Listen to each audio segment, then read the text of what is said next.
بسم اللہ الرحمن الرحیم۔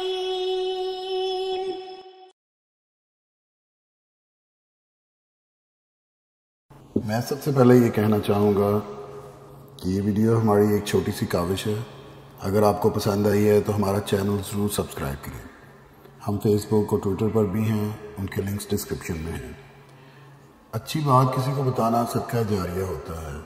آپ بھی اس ویڈیو کو شیئر کریں، ہو سکتا ہے آپ کے توسط سے کسی مجبور بہن بھائی کا بھلا ہو جائے اور تا قیامت آپ کو اس کا اجر ملتا رہے۔ اس لیے اس ویڈیو کو بہت شیئر کریں تاکہ جو کوئی ضرورت مند ہیں ان تک یہ پیغام پہنچ سکے۔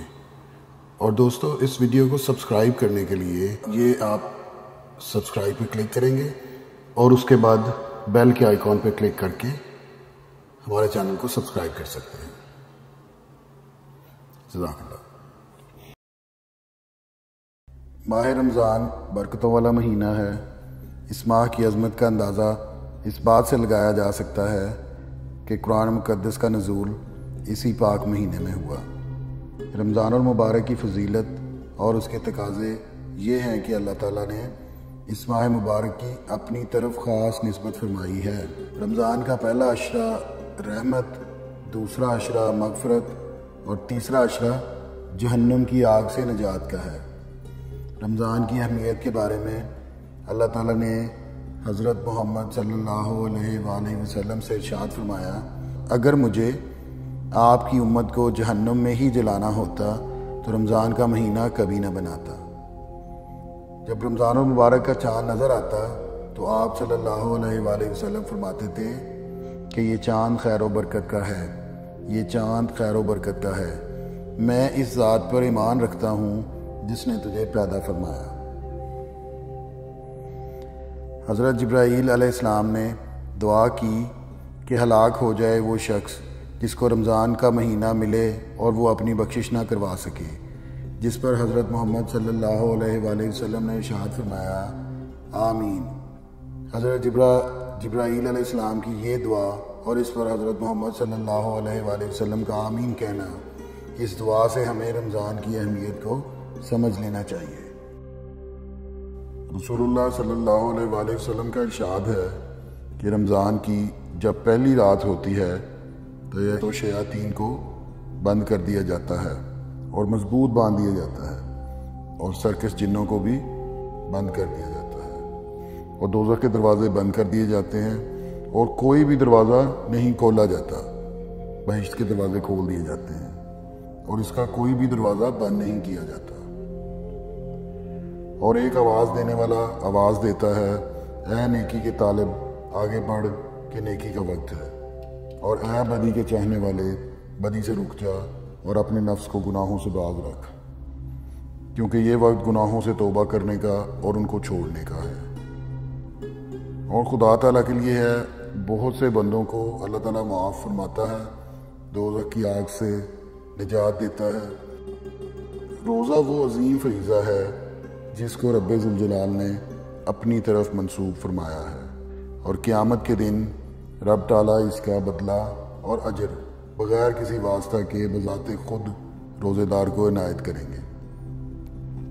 خداوند کریم نے اپنے بندوں کے لیے عبادت کے جتنے بھی طریقے بتائے ہیں ان میں کوئی نہ کوئی حکمت ضرور پوشیدہ ہے۔ نماز خدا کے وصال کا ذریعہ ہے، اس میں بندہ اپنے حقیقی معبود سے گفتگو کرتا ہے۔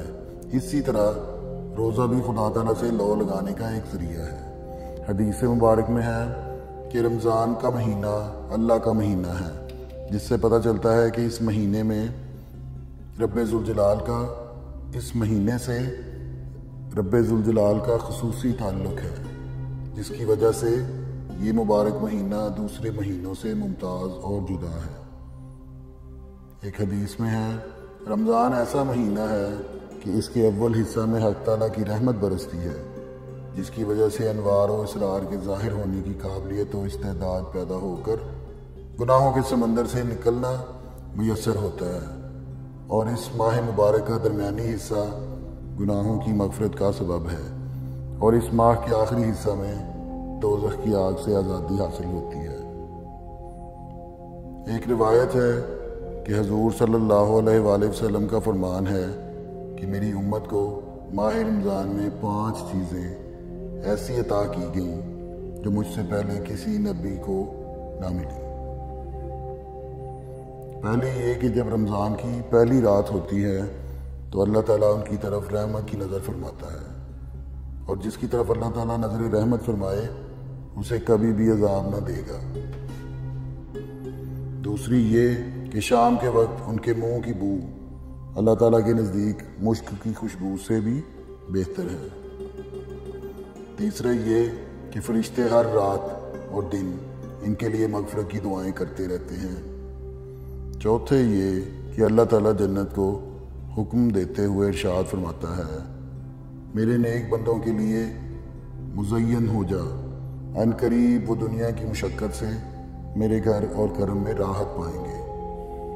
پانچواں یہ ہے کہ جب ماہ رمضان کی آخری رات آتی ہے تو اللہ تعالیٰ سب کی مغفرت فرما دیتا ہے۔ ایک اور روایت ہے، جنت کا ایک دروازہ جس کا نام ریان ہے، جس سے قیامت کے دن صرف روزے دار گزریں گے، ان کے علاوہ اس دروازے سے کوئی دوسرا نہیں گزرے گا۔ اس ماہ مبارک میں ایسے انداز میں عبادت کو فرض کے طور پر متعین فرمایا گیا ہے کہ انسان اس عبادت کے ساتھ اپنی تمام ضروریات میں بھی مصروف رہ سکتا ہے، اور بالکل اسی طرح خاص طریقہ عبادت میں بھی مشغول ہو سکتا ہے۔ ایک